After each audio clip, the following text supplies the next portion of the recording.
Professor Philip Martin from University of California, Davis. It is here with us for the Lampedusa Dilemma conference. He gave his talk on the intertwine between labor market and migration policies in the US context. Professor Martin, could you please summarize for us the main points of your talk? What is your view on labor markets and migration?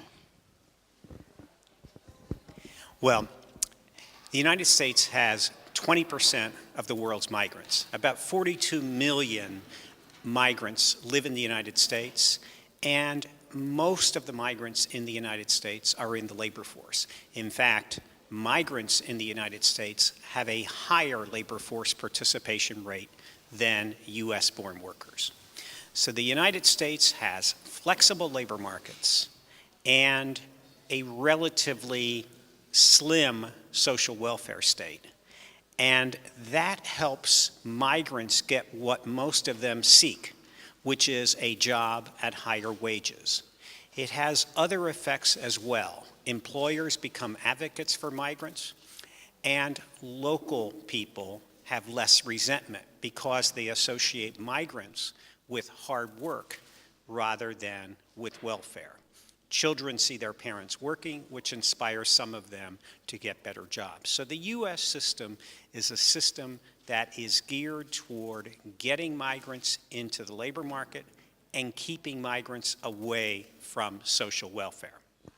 The aim of this conference is to look at the relationship between policy making and research academia. What is your view on the possible impact of research on policies?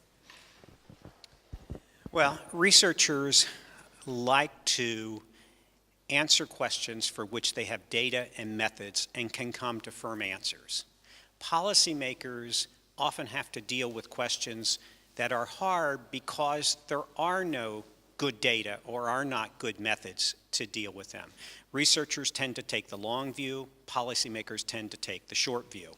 So what we're doing is trying to explore the Lampedusa dilemma, essentially that Europe is getting too many unwanted migrants from nearby countries and not enough global talent from around the world, in the context of the longer-term picture of an aging and shrinking Europe in which migration will play an important role.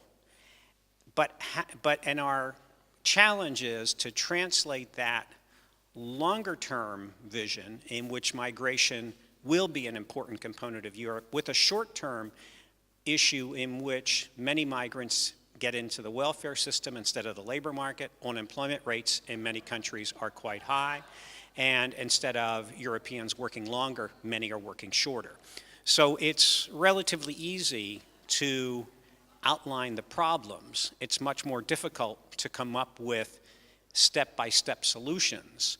And what we want to do, I think, is not just leave policymakers with an outline of what the problems are. They know that already. But to point to at least some steps they could take in the short term to alleviate some of the challenges.